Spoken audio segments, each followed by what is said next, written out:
My name is John Swofford. That's John Swofford,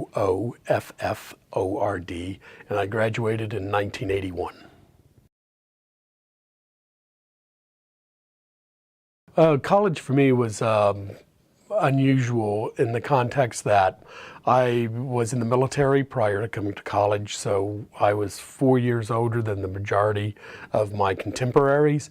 So when I came here, it was business versus education. I knew that I wanted a degree. I had served, had the GI Bill, I had a fixed amount of money. I didn't have financing coming from other locations. So I took this, not that everybody doesn't take it seriously, but I took it ultra seriously. My mother would say, well, you were an old man and serious when you were born. So this only fed into that. So I had a good time, but I was already 24.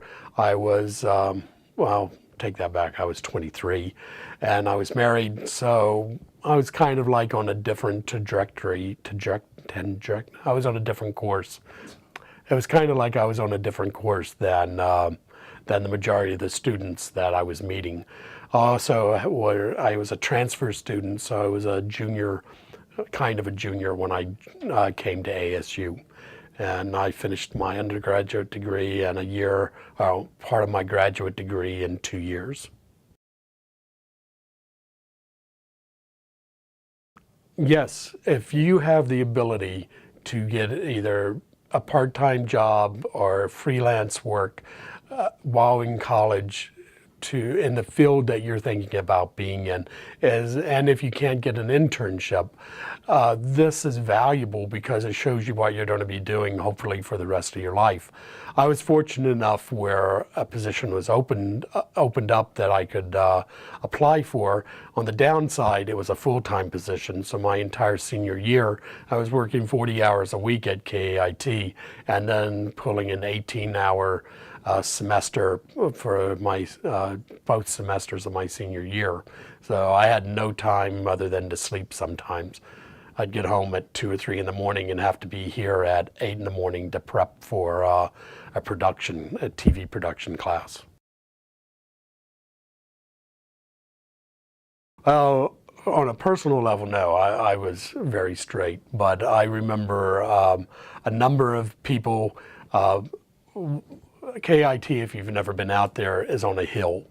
And I remember at the time, I believe it was Jack Hill, who was the anchor, and he came out of the studio, out of the station, got in his car and drove to the top of the hill and turned left and went down it and kept hitting the brakes and slid across into a field.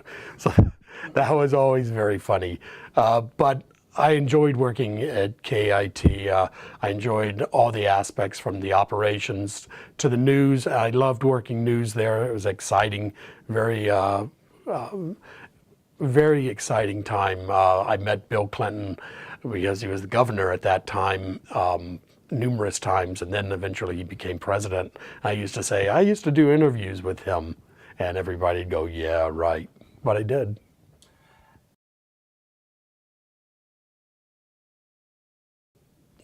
Through networking, I was able to find a position here at ASU. They had just signed on the Saudi Arabian project, and they needed somebody from an AV experience, which I had the technical side of it. So in conjunction with another person and a consulting company, we designed and built the AV support systems. And I was able to make 2 films for the US government and the Saudi government as introductions to Jonesboro for incoming customs agents, as well as a film of what existing agents did here in the training program. From there, I was offered a position in New York as a corporate producer. And although I'd said I'd never live in New York, I took that, moved there in 1984, and I have lived there since. Possibly the disciplines that ASU gave me. is still with me and is applicable to the job that I do. As far as what I learned here, the basics will always be with you. Production is production. Editing, although the technology has changed, is still editing. So knowing what a jump cut is and so forth is still valuable, but the technology has changed so much in this field that it's night and day.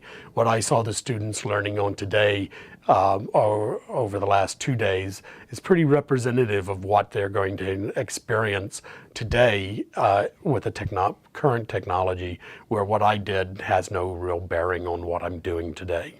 I mean, a camera is a camera, but there's a lot of difference in the cameras. There are still, in New York as well as throughout the United States, a need for a linear editing system. But these are very specialized. They may be stringing commercials together for a broadcast. They're not used in a creative aspect. So nonlinear editing, from a creative standpoint, there's no returning. It's just how's the software going to develop to ease the learning curve to accomplish what you want in your edit. I mean, the number of keystrokes that you have to go through, the type, you're going to have multiple file formats that you have to deal with.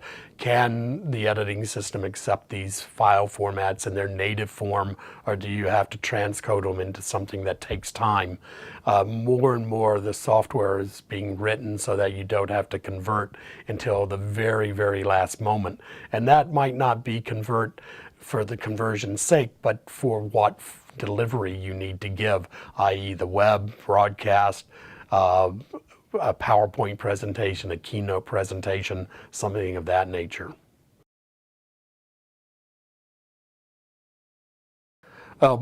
If you come to me and you say, John, I need a job, I'm going to ask you 3 things. Can you edit, i.e. a nonlinear editing system?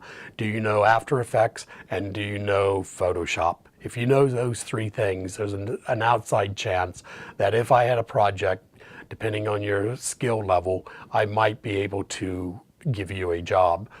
In New York, you would be able to find work with those skill sets. But it's finding that work, and that's where I keep emphasizing network, network, network.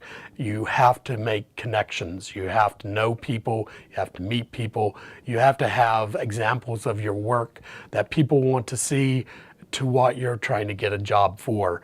If you're going into a sports business or an agency or a post-production facility that is geared towards action stuff, don't go in there with talking heads. Think about what it is that you're wanting to do, the environment you're doing, and then make your reel applicable to that. All this is difficult. It's time consuming. It takes energy. It takes perseverance. But once you get to a certain level, it's easy. It becomes second nature to you, and you just do it, and you realize that it's part of the game. But network, network, network. It's who you know, and then you get to show everybody what you know.